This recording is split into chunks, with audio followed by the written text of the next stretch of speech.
El Antiguo Testamento sección 10 y fin del tomo 1. 42. Melquisedec, Eliseo y el sacerdocio. He visto siempre a Melquisedec como ángel sacerdotal y figura de Jesús, sacerdote de la tierra. En cuanto el sacerdocio está en Dios, Melquisedec era sacerdote según el orden eterno. He visto que fue enviado a la tierra para preparar, fundar, edificar y apartar las razas de los hombres y establecerlas sobre la tierra. He visto las obras de Enoch y de Noé y su importancia para mantener a los hombres en el bien, pero he visto también, al lado de esto, la acción incesante del poder de las tinieblas y del infierno con las 1000 formas y manifestaciones de una idolatría terrena, carnal y diabólica. Y de esta idolatría nacer y reproducirse una serie interminable de otros pecados y corrupciones de parecida forma y manera, como por fuerza y necesidad interna de las cosas. He visto los pecados y las derivaciones y figuras de estas reproducciones, las cuales, según su especie, eran de las mismas formas que sus causantes, como en un principio el hombre fue imagen de Dios. Así me fue mostrado todo esto desde Abraham hasta Moisés, y desde Moisés hasta los profetas, siempre en relación y en imágenes de cosas que llegaban hasta nuestros días. Aquí se me mostró, por ejemplo, por qué los sacerdotes de ahora ya no sanan ni ayudan en las enfermedades, y se me enseñó por qué no lo consiguen o lo consiguen en muy diverso grado. Se me mostró este don del sacerdocio entre los profetas y la causa de su forma de obrar. He visto, por ejemplo, en la historia de Eliseo cuando dio su bastón a Giezi para que lo pusiese sobre el niño muerto de la mujer de Sunam. En el bastón estaba la fuerza de Eliseo y encerrado en él la fuerza de una misión espiritual. El bastón era como un brazo a la distancia. Con ocasión de esta historia he visto la interna razón de la fuerza del báculo de los obispos, del cetro de los reyes y su poder, mientras que lo sostenga la virtud de la fe que lo ata con el enviado y lo separa de los demás que no son tales. En el caso de Giezi he visto que él no tenía fe suficiente y la madre del niño creía que solamente Eliseo lo podía resucitar. De este modo se interpuso entre la figura de Eliseo, que era de Dios, y el bastón del profeta, la duda, por causa del humano modo de ver y sentir. Y el bastón de Eliseo no pudo obrar por interposición de este impedimento humano. Luego he visto a Eliseo echarse sobre el muerto, mano con mano, boca con boca y pecho con pecho, en fervorosa oración, hasta que volvió el alma al cuerpo del niño difunto. Se me mostró en esta ocasión la semejanza de esta obra y su relación con la muerte de Jesús en la cruz. En el caso de Eliseo se abrieron por la fe y el poder de Dios las fuentes de la gracia y de la reparación del hombre, encerradas por la culpa y el pecado, cabeza, pecho, manos y pies. Elío se echó como una cruz viviente y figurativa sobre la cruz muerta y cerrada del niño muerto, y mediante su oración y su fe trajo la vida y la salud al niño, y reparó y pagó por los pecados que los padres habían cometido con cabeza, manos, pies y corazón, ocasionando la muerte del niño. He visto en todo esto una imagen de la muerte de Jesús en la cruz y sus heridas y llagas, y como en todo esto hay una admirable e inexplicable armonía.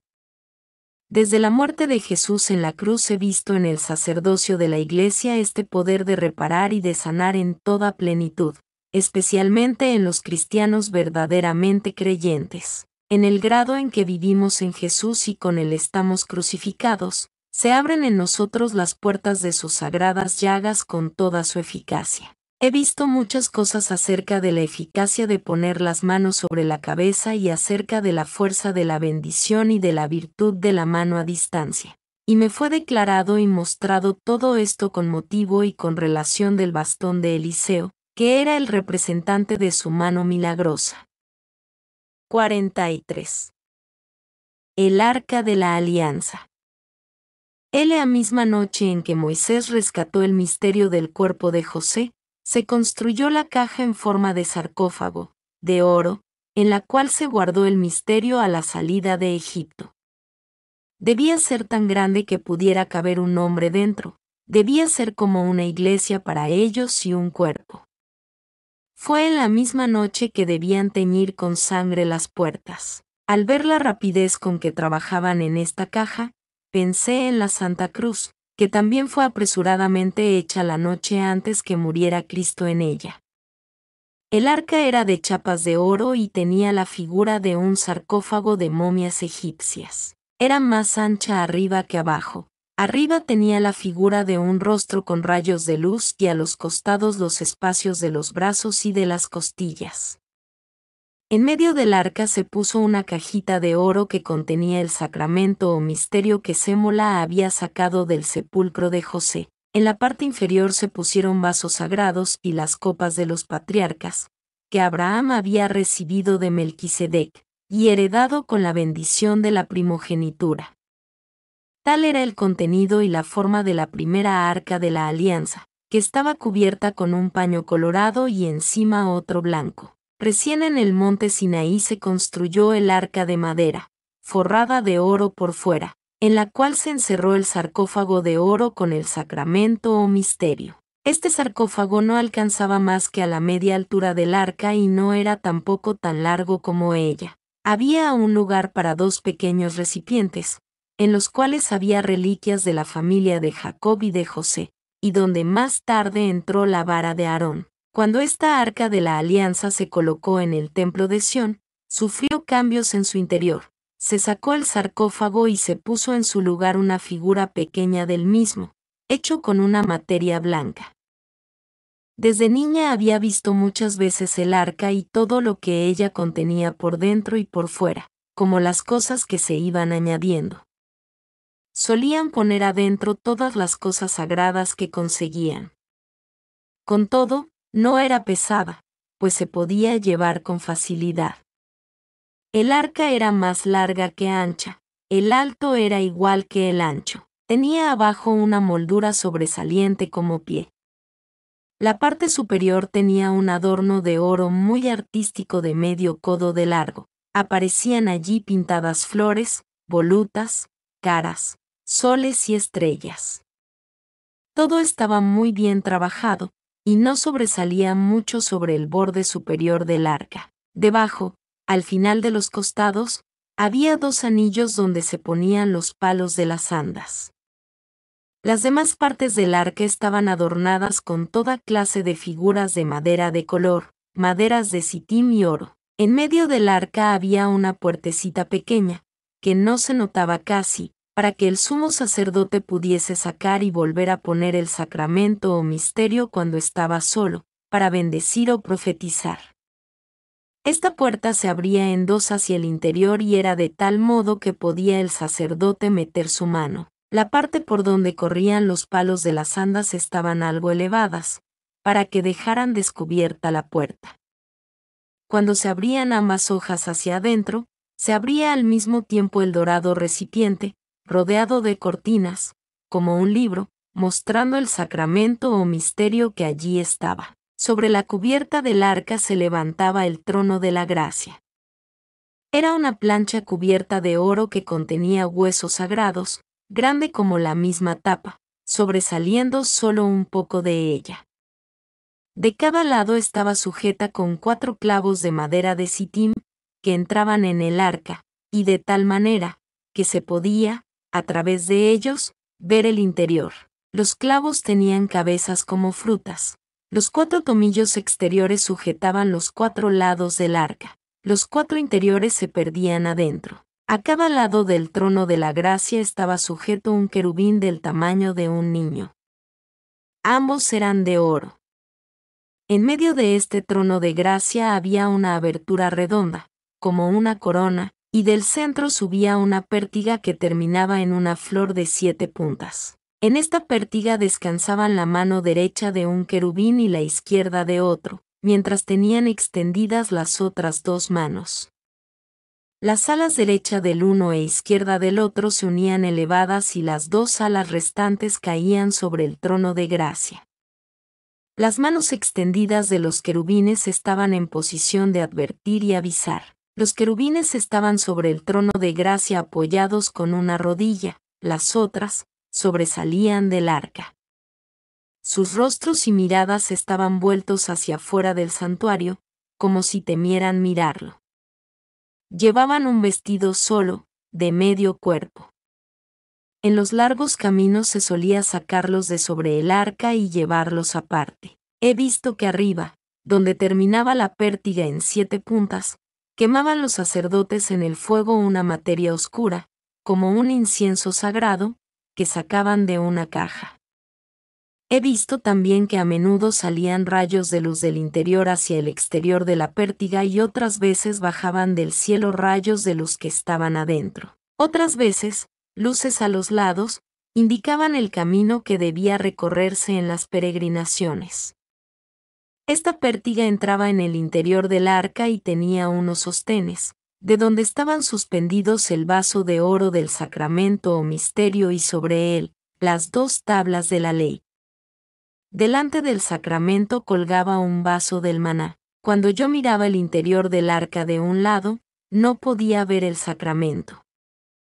Yo siempre reconocía y tenía al arca como una iglesia, al misterio como un altar con el sacramento y el vaso con el maná me parecía la lámpara delante del Santísimo. Cuando iba a la iglesia siendo niña, yo me explicaba las cosas que veía allí en relación con lo que había observado en el Arca de la Alianza. El misterio de ella me pareció el Santísimo Sacramento del altar, solo que no me parecía aquello tan lleno de gracia, sino más bien mezclado de temor y reverencia. Me producía una impresión más de temor y de miedo, que de amor y de gracia, pero me pareció siempre muy santo y misterioso. Me pareció que estaba en el arca todo lo que es santo, que nuestras cosas santas estaban en él como un germen, como en una existencia futura, y que el sacramento del arca era lo más misterioso de todo. Me parecía que era el arca el fundamento del sacramento del altar, y el cumplimiento y la realidad. No lo puedo decir mejor. Este misterio les estaba oculto a los hebreos, como a nosotros el sacramento del altar. Yo sentí que solo pocos sacerdotes sabían lo que era y que pocos, por iluminación del cielo, sabiéndolo, lo usaban. Muchos lo ignoraban y no lo usaban. Les pasaba como a nosotros, que ignoramos muchas gracias y maravillas de la Iglesia, y como hasta nuestra eterna salvación se comprometería si estuviera solo fundada sobre la fuerza y el entendimiento humanos. Pero nuestra fe está fundada sobre una roca. La ceguera de los judíos se me presenta siempre digna de ser llorada y lamentada. Tenían todo en germen, y no quisieron reconocer el fruto de ese mismo germen. Primero tuvieron el misterio, era como el testimonio, la promesa, luego vino la ley, y, por último, la gracia. Cuando hablaba el Señor en Ficha, le preguntaron las gentes a dónde había ido a parar el misterio o sacramento del Arca de la Alianza. Les contestó que de él ya mucho habían recibido los hombres, y que ahora se había pasado a ellos. Del mismo hecho que ya no existía podían reconocer que el Mesías había llegado. 44. Joaquín recibe el misterio. Yo veo este sacramento o misterio en forma de involucro, como una capacidad, un ser, una fuerza. Era pan y vino, carne y sangre, era el germen de la bendición y descendencia, antes del pecado, era la existencia sacramental de la descendencia, antes del pecado, que fue guardando para los hombres en la religión y que debía hacer cada vez más pura, por la virtud, esta descendencia, hasta llegar a María, en la que debía completarse, para darnos, por obra del Espíritu Santo, el tan esperado Mesías nacido de esta pura Virgen. Noé plantó la viña y esto fue ya una preparación. Aquí había ya algo de reconciliación y de protección. Abraham recibió este misterio en la bendición, y he visto que transmitió este sacramento como una cosa real, como algo substancial. Quedó como un secreto de familia. Por esto se explican las grandes prerrogativas que traía el derecho de la primogenitura. Antes de la salida de Egipto, recibió Moisés este misterio y como antes había sido un secreto de familia y de religión, así pasó a ser misterio de todo el pueblo. Entró en el arca de la alianza como el santo sacramento del altar en el tabernáculo, como en la custodia.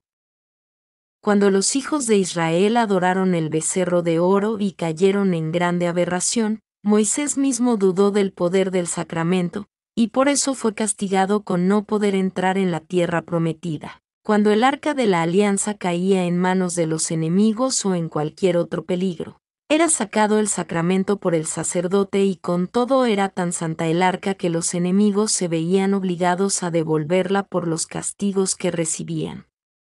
Solo pocos conocían la existencia de este misterio en el arca y su fuerza de expansión benéfica. A menudo sucedía que un hombre manchaba por el pecado y la impureza la línea sagrada de la descendencia hasta el Mesías, y así la unión del Salvador con el hombre era retardada. Pero los hombres podían por la penitencia renovar y purificar este sagrado misterio. No puedo decir con precisión si por el contenido de este sacramento se efectuaba, por una especie de consagración, un fundamento divino o una plenitud sobrenatural en los sacerdotes, o si venía todo enteramente de Dios inmediatamente. Creo lo primero, porque he visto que algunos sacerdotes lo despreciaron e impidieron la venida de la salud y fueron por ello castigados hasta con la muerte. Cuando el sacramento obraba y la oración era oída, resplandecía el misterio, crecía y brillaba con luz rojiza a través de su envoltura. Esta bendición del misterio aumentaba o disminuía según los tiempos y la piedad y la pureza de los hombres. Mediante la oración, el sacrificio y la penitencia, parecía que crecía y aumentaba en fuerza. Delante del pueblo lo he visto usar solamente por Moisés, cuando la adoración del becerro de oro y en el paso del Mar Rojo, aunque lo tuvo velado, cubierto a las miradas de los hombres, fue sacado por el del vaso sagrado y cubierto, como se saca en Viernes Santo el Santísimo Sacramento y es llevado delante del pecho para bendecir o conjurar, como si obrase a la distancia. De este modo Moisés libró a muchos de la idolatría y la muerte. He visto que el sumo sacerdote, cuando estaba solo en el santuario, lo usaba, moviéndolo de un lado a otro, como una fuerza, una protección o una bendición, una elevación para bendecir o para castigar. No lo tomaba con las manos, sino con un velo. Para fines santos he visto usarlo sumergiéndolo en el agua, que quedaba bendita y se daba a beber. La profetisa Débora, como luego Ana, la madre de Samuel, en Silo, como también más tarde Emerencia, madre de Santa Ana, bebieron de esta agua sagrada. Por la bebida de esta agua sagrada fue preparada Emerencia para engendrar santamente a Ana. Santa Ana no bebió de esta agua, porque la bendición estaba en ella. Joaquín recibió, por ministerio de un ángel, el sacramento del arca de la alianza. De este modo fue concebida María, bajo la puerta dorada del templo, y con su nacimiento pasó a ser ella misma el arca del misterio. El objeto de este sacramento estuvo cumplido. El arca de madera del templo quedaba ya sin sacramento y sin misterio. Cuando Joaquín y Ana se encontraron bajo la puerta de oro del templo, se llenaron de luz y la Inmaculada Virgen fue concebida sin pecado original. Había en tomo de ella un sonido maravilloso, como una voz de Dios. Este misterio de la Inmaculada Concepción de María, en Santa Ana, no pueden los hombres comprenderlo y permanece escondido a su entendimiento. La línea de generación de Jesús había recibido el germen de la bendición de la encarnación del Verbo. Jesucristo instituyó el sacramento de la nueva alianza como el fruto, como el cumplimiento de ella, para unir de nuevo a los hombres con Dios. 45. Al fin del mundo se descubrirá y se aclarará este misterio cuando Jeremías, durante la cautividad de Babilonia, hizo ocultar el arca de la alianza con otros objetos sagrados. En el monte Sinaí, el misterio ya no estaba adentro. Solo la envoltura de él quedó escondida con el arca de la alianza. Él conocía la santidad del contenido y quiso a menudo hablar de ello a los hombres, como también de la perversidad del pueblo, que lo deshonraba. Pero el profeta Malaquías lo detuvo en su intento y sacó el misterio de allí.